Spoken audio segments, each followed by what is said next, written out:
श्री शिवाय नमस्तुभ्याम। हर हर महादेव, जय महाकाल। कैसे हैं सब लोग? देखिए, आज का जो ये वीडियो है ना, आप सभी लोगों के लिए बहुत ही ज़्यादा खास और विशेष होने वाला है। आप सभी को पता है कल है चतुर्थी का दिन, और जो चतुर्थी का दिन होता है ना, वो भगवान गणेश जी को समर्पित होता है, जिन्हें रिद्धि सिद्धि के दाता कहा जाता है, बल बुद्धि के दाता हैं वो, और साथ ही साथ विघ्नहर्ता भी हैं। अगर आपके घर में धन की बहुत ज़्यादा कमी है, माता लक्ष्मी जी का वास नहीं है, किसी की नौकरी नहीं लग रही है, परिवार में कलेश बहुत ज़्यादा होते हैं, कोई ना कोई अदालत का केस चल रहा है, किसी ने झूठा केस लगा दिया है, या फिर आपकी कोई अधूरी मनोकामना है जो पूरी हो ही नहीं रही है, कोई प्रशासनिक कार्य आपका अटका हुआ है ना, तो एक छोटा सा उपाय आपको कल के दिन जरूर करना है। शिवलिंग की खाली जगह, जो ये वाली जगह होती है, यहां पर आपको 7 बिंदी लगा देनी है, और आपकी जो भी कामना होगी पूरी जरूर होगी।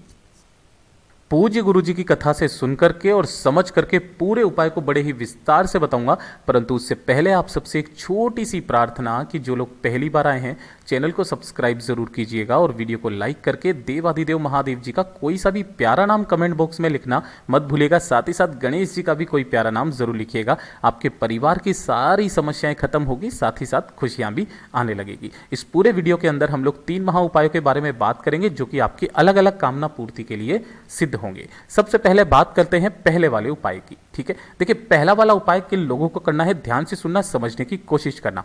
अगर आपके घर में धन की बहुत ज्यादा कमी है, ठीक है ना, माता लक्ष्मी जी का वास नहीं है, कर्जा बहुत ज्यादा बढ़ रहा है, या फिर आप चाहते हैं आपके घर में हमेशा धन जो है वो बढ़ता रहे, है ना, नौकरी में तरक्की मिलती रहे, है ना, तो तरक्की के लिए, घर में धन की वृद्धि के लिए आपको चतुर्थी के दिन इस उपाय को करना नहीं भूलना है। ठीक है, सबसे पहले आपको इस वाले उपाय के लिए करना क्या है, ध्यान से सुनिएगा। आपको लेना होगा घी, ठीक है, लेकिन इस वाले उपाय में कोशिश करना कैसे भी करके गाय का घी ही काम में लेना। ठीक है ना, कितना लेना है, बस ये आधा चम्मच आपको गाय का घी काम में लेना है, इससे ज्यादा नहीं लेना है। दूसरे नंबर पर चाहिए होगा आपको लाल चंदन। ठीक है, गुरुदेव हमेशा कहते हैं कि जब भी आप लाल चंदन लो तो आप इस तरीके से मुठिया रखा कीजिए लाल चंदन की, और इसे घिस करके काम में लिया कीजिए। इसका अलग क्रम होता है, इसका बहुत बड़ा महत्व होता है, लेकिन आजकल के जमाने में ऐसी लकड़ी मिलना बहुत मुश्किल होती है, तो आप इस तरीके का लाल चंदन भी ले सकते हैं, कोई दिक्कत नहीं है। और इसी के पश्चात आपको एक दीपक तैयार करना है, किसका, गोल बाती का। ठीक है ना, और जो आपने घी जितना भी लिया है ना, आधा चम्मच, उसमें से थोड़ा सा आपको बचा लेना है, और बाकी के उसी वाले घी से इस दीपक को लगा देना है, गोल बत्ती का। ध्यान रखना, अभी प्रज्वलित नहीं करना है, मैं आपको बता दूंगा। ठीक है, तो गाय का घी, एक दीपक और थोड़ा सा लाल चंदन, और इसी के साथ में 1 लोटा शुद्ध जल देवाधिदेव महादेव जी को समर्पित करने के लिए अपने घर का, ध्यान रखना जिस कलश में से आप जल पीते हो उसी वाले कलश में से भर लेना है, और इन्हें लेकर के चतुर्थी के दिन सुबह शाम जब आपको टाइम मिले ना, तब आप चले जाना, उत्तर दिशा नॉर्थ डायरेक्शन की तरफ मुंह करके खड़े हो जाना। ठीक है, अब इस उपाय को करने का एक खास नियम है, तरीका है, उसी तरीके से आपको करना है। सबसे पहले जैसे ही आप यहां पर पहुंचेंगे, 1 लोटा शुद्ध जल देवाधिदेव महादेव जी को समर्पित करना, ओम नमः शिवाय, श्री शिवाय नमस्तुभ्यम का स्मरण करते हुए कर दिया। उसके पश्चात जो आपके पास में लाल चंदन है ना, इस लाल चंदन के अंदर जो चुटकी भर आपने, एक बूंद आपने जो घी बचाया है ना, पूरा का पूरा तो आपने किस में डाल दिया, दीपक के अंदर। एक चुटकी आपको बचाने के लिए बोला था, उस एक चुटकी के अंदर इस लाल चंदन को मिलाना और उसका चंदन बना लेना। ठीक है ना, उस चंदन की आपको 7 बिंदियां लगानी है। कौन से स्थान पर, इस खाली वाले स्थान पर। देखिए, ये होता है माता अशोक सुंदरी का स्थान, ये होता है हस्तकमल, इनके बीच में जो ये वाला स्थान बचा है, ये वाला, इस जगह पर आपको 7 बिंदियां लगानी है। लेकिन क्रम ध्यान दीजिएगा, आपका जैसे ये हाथ है ना, तो इस हाथ में एक रिंग फिंगर होती है, इस जिसमें अंगूठी पहनी जाती है दाहिने हाथ की, इस रिंग फिंगर से आपको इस जगह पर 7 बिंदियां लगानी है। अपना नाम और गोत्र बोल करके, कामना कह करके 7 बिंदियां लगा देना। 7 बिंदियां लगा देने के पश्चात 2 मिनट यहां पर बैठना, महादेव जी से अपना कामना करना, उनकी आराधना करना, और आराधना करने के पश्चात जब आप वापस इस मंदिर से जाने लगो ना, तो आप शिवलिंग को हमेशा, जब भी आप चौखट पर पहुंच जाओ, शिवलिंग को एक बार पलट के जरूर देखना, और उसी चौखट के इस तरफ में, ध्यान रखना, जब आप बाहर निकलोगे तो आपके उल्टे हाथ की तरफ, जब आप अंदर जाते हो तो सीधे हाथ की तरफ, उस दीपक को जिसे आप लेकर के आए हो उसे प्रज्वलित कर देना। हो सके तो इसके नीचे आसन जरूर लगा देना, गाय गेहूं के दाने, चावल के दाने, हरे मूंग के दाने, कुछ भी यहां पर जरूर रखना। जो व्यक्ति चतुर्थी के चतुर्थी इस उपाय को करता है ना, उसके घर में कभी भी धन की कमी नहीं होती महाराज। उस घर में कभी भी कर्जा नहीं पड़ सकता, उसमें हमेशा संपदा बढ़ती रहती है। पूज्य गुरु जी का बहुत अद्भुत और अचूक उपाय है, जरूर कीजिएगा।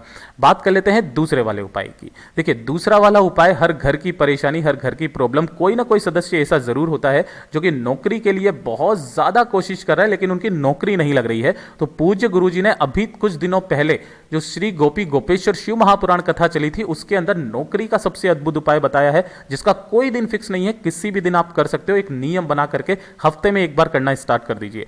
अगर आपका कोई कार्य है जो अटका हुआ है, तो उस कार्य सिद्धि के लिए भी, यानी कि सफलता दिलाने के लिए सबसे अद्भुत उपाय है ये वाला। कैसे करना है, ध्यान से सुनिएगा। इसके लिए आपको लेना होगा थोड़ा सा पीला चंदन। अगर आपको पीला चंदन नहीं मिलता है, मार्केट में इस तरीके से अष्टगंध मिल जाएगा पीले कलर का, आप वो भी ले सकते हैं। और साथ ही साथ लेना होगा लाल चंदन। अब देखिए, पिसा हुआ मिल गया तो पिसा हुआ आपको लाल चंदन ले लेना है, चुटकी चुटकी भर दोनों चाहिए, ठीक है। और इसी के साथ में आपको चाहिए होंगी 5 बेलपत्र, जो कहीं से भी खंडित ना हो। नहीं मिलती है शिवलिंग पर तो आप जाओगे ही सही, वहां से जो भी शिवलिंग पर चढ़ी हुई है उन्हें उठाना, धो करके काम में ले लेना, लेकिन खंडित मत लेना, ठीक है। और 1 लोटा शुद्ध जल, यानी कि लाल चंदन, पीला चंदन, 5 बेलपत्र और 1 लोटा शुद्ध जल अपने घर का, जिस कलश में से आप जल पीते हो। इन सभी चीजों को लेकर के पहुंच जाना देवादिदेव महादेव जी के मंदिर शिवलिंग के पास। देखिए, जो भी आपको पूजा अर्चना करनी है ना, वो आप पहले कर लेना और उसके पश्चात आपको इस उपाय को करना है। उसके बाद में उत्तर दिशा, नॉर्थ डायरेक्शन की तरफ फेस करके खड़े हो जाना। जैसे मैंने अभी आपको एक अनामिका उंगली बताई थी, उस अनामिका उंगली पर सबसे पहले आपको कौन सा वाला चंदन लेना है, लाल चंदन, ठीक है ना। तो इस लाल चंदन की आपको 7 बिंदियां लगानी है इस पूरी की पूरी जलाधारी पर, कहीं पर भी, ठीक है ना। तो कोशिश करना कैसे लगाओगे, 1 बिंदी यहां पर, 1 बिंदी यहां पर, 1 बिंदी यहां पर, एक यहां पर, यहां पर, यहां पर और यहां पर, ऐसे करके 7 बिंदियां जलाधारी पर कहीं पर भी लगा देना। फिर उसके पश्चात आपको लेनी होगा पीला चंदन उसी वाली उंगली पर, और उस पीले चंदन की आपको लगानी होगी 5 बिंदियां, लेकिन वो कहां पर, माता अशोक सुंदरी के स्थान पर। कैसे लगाओगे, ऐसे करके। इसका भी क्रम है 2 3 4 5। ये जो 12 बिंदी वाला उपाय है ना, आप चेक कर लीजिएगा। पूज्य गुरुजी ने कहा कि जो भी व्यक्ति इन 12 बिंदियों वाला उपाय कर लेता है ना, उसकी नौकरी मात्र 3 महीने के अंदर अंदर बाबा कोई ना कोई योग लगा ही देता है। लेकिन ध्यान रखना, अभी आपका उपाय पूरा नहीं हुआ है। 7 बिंदी आपने लाल चंदन की और 5 बिंदी आपने पीले चंदन की माता अशोक सुंदरी पर लगा दी। उसके पश्चात आपके पास में जो 5 बेलपत्र है ना, इन 5 बेलपत्रों को आपको समर्पित करना होगा। कहां पर, शिवलिंग के ठीक ऊपर। लेकिन इसको भी समर्पित करने का एक खास नियम है, तरीका है, ध्यान से सुनिएगा। आप जो भी, जैसे आपने पहली बेलपत्र यहां पर समर्पित करी, तो इस पहली बेलपत्र की डंडी रखोगे इधर, दूसरी बेलपत्र की डंडी रखोगे किसी दूसरी दिशा में, तीसरी बेलपत्र की डंडी रखोगे तीसरी दिशा में, चौथी बेलपत्री की डंडी रखोगे आप चौथी दिशा में। यानी कि हर एक बेलपत्र की जो डंडी रहनी चाहिए ना, वो विपरीत दिशा में, अलग अलग दिशाओं में होनी चाहिए। अपना दाहिना हाथ इसी के ऊपर रख देना, ठीक है ना, और अपना नाम और गोत्र बोल करके आपकी नौकरी की कार्य सिद्धि की कामना करके वापस चले आ जाना। 1 लोटा शुद्ध जल और समर्पित कर देना। पूज्य गुरुजी ने कहा है मात्र 3 महीने के अंदर अंदर बाबा आपका कोई ना कोई योग लगा ही देगा। आपके कार्यों में आ रही बाधाएं सारी खत्म हो जाएगी और आपकी नौकरी लगना है, यह निश्चितता है। पूज्य गुरुजी का बहुत अद्भुत और अचूक उपाय है, जरूर कीजिएगा। बात कर लेते हैं आज के इस वीडियो का सबसे आखिरी, सबसे अंतिम, तीसरा उपाय, ठीक है ना। देखिए, तीसरा उपाय किन लोगों को करना है, ध्यान से सुनना, समझते चले जाना। यह सबसे ज्यादा अद्भुत उपाय है। अगर आपके घर में प्रॉपर्टी को लेकर के कोई झगड़ा कलेश बहुत ज्यादा हो रहा है ना, अदालत में आपके ऊपर कोई केस चल रहा है ना, अदालत का कोई केस चल रहा है, कोई प्रशासनिक कार्यवाही हो रखी है ना। प्रशासनिक कार्यवाही काफी सारी तरीके की हो सकती है, किसी भी तरीके की आप इसमें ले लीजिए। और साथ ही साथ अगर आप पर किसी ने झूठा केस लगा दिया है, तो किसी भी लड़ाई झगड़े से खत्म पाने के लिए, प्रॉपर्टी के लड़ाई झगड़े से, किसी भी चीज के लिए इस वाले उपाय को करना, आपकी कार्य सिद्धि होगी, आपका कार्य बनेगा, यह निश्चितता है। इसके लिए आपको दिन नहीं देखना है, कुछ भी नहीं देखना है। कोशिश करना इस वाले उपाय को या तो सोमवार को कर लो, प्रदोष को कर लो, शिवरात्रि को कर लो, अमावस्या को कर लो, पूर्णिमा को कर लो, किसी भी विशेष तिथि पर, या एकादशी को कर लो, ठीक है ना। इन तिथियों पर आप इस वाले उपाय को कर सकते हैं। देखिए, लिख लेना, यह चीज ध्यान रखना, जब भी जरूरत पड़े इस वाले उपाय को कर लेना, आपको सफलता मिलेगी, यह निश्चित है। इसके लिए आपको चाहिए होगी 1 बेलपत्र जो कहीं से भी खंडित ना हो, 1 चाहिए होगा शमी पत्र जो भी कहीं से खंडित ना हो, आपको 1 दुर्वा लेनी है, 1 लेना है पीला कनेर का पुष्प, जो आपने कनेर का पुष्प होता है, ये पीला कनेर का पुष्प, और 1 चावल। ये 5 चीजें आपको एक एक लेनी है। मैं एक बार फिर से बता देता हूं, एक बेलपत्र, एक शमी पत्र, एक दूर्वा, एक पीला कनेर का पुष्प और एक अक्षत चावल का दाना जो खंडित ना हो, और एक लोटा शुद्ध जल अपने घर का लेकर के सुबह शाम कभी भी पहुंच जाना। कहां पर? बेलपत्र पेड़ के नीचे। बेलपत्र पेड़ के नीचे पहुंचोगे, यहां पर आप आसन लगा के बैठना। इसके नीचे जो भी मिट्टी है ना, उस मिट्टी को गीला करके आपको यहीं पर है ना पार्थिव शिवलिंग का कुछ इस तरीके से निर्माण करना है। पूज्य गुरुजी ने कहा कि अगर आप जलाधारी बना सको तो बना लेना, नहीं बना सको तो कम से कम लिंग की आकृति जरूर बना लेना। लिंग की आकृति बनाने के पश्चात आपको इसी का पूजन अर्चन करना है और एक एक करके इस क्रम में आपको उन सभी चीजों को समर्पित करना है। ध्यान से सुनिएगा।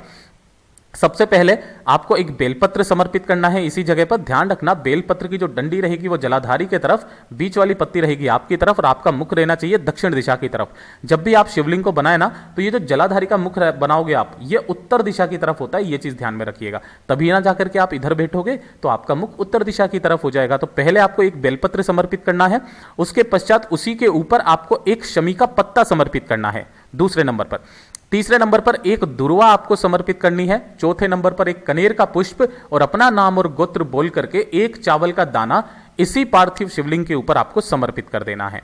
ठीक है ना? समर्पित कर देने के पश्चात अपनी कामना यहां पर महादेव जी से कहना, जिस भी कार्य के लिए आप कार्य सिद्धि के लिए उपाय कर रहे हैं, कामना करके शिवलिंग के ऊपर जितना भी सामान आपने समर्पित किया है, एक बेलपत्र, एक शमी पत्र, एक चावल का दाना, एक दूर्वा है ना, और एक पीला कनेर का पुष्प, उन सभी को उठाना और उठा करके जो जल आप लेकर के आए हो उसी जल को आपको समर्पित करना है शिवलिंग पर। ओम नमः शिवाय, श्री शिवाय नमस्तुभ्यं का स्मरण करते हुए और उसी जल से आपको इसका विसर्जन कर देना है। जो भी सामान आपने यहां पर चढ़ाया, आपने यहां से उठा लिया। उठाने के पश्चात आपको घर पर आना है ना, और घर पर आने के बाद में किसी भी लाल कपड़े में उन सभी सामानों को आपको रखना है और उसकी पोटली बना करके अपने घर के मंदिर में 21 दिन तक आपको रखे रहने देना है ना। और 21 दिन तक रखे रहने के पश्चात आपको उस पोटली को ले जाकर के किसी भी बहते नदी, तालाब, सरोवर में आपको प्रवाहित कर देना है। निश्चितता है आपको उस केस में हमेशा विजयता ही प्राप्त होगी। पूज्य गुरुजी के ये सभी उपाय बहुत ही ज्यादा खास और विशेष जरूर कीजिएगा। वीडियो पसंद आया हो तो लाइक जरूर करना, साथ ही साथ चैनल को सब्सक्राइब जरूर कीजिएगा। मैं आपसे मिलता हूं अगले वीडियो में, तब तक के लिए ओम नमः शिवाय, जय महाकाल, जय शिव शंकर, श्री शिवाय नमस्तुभ्यम।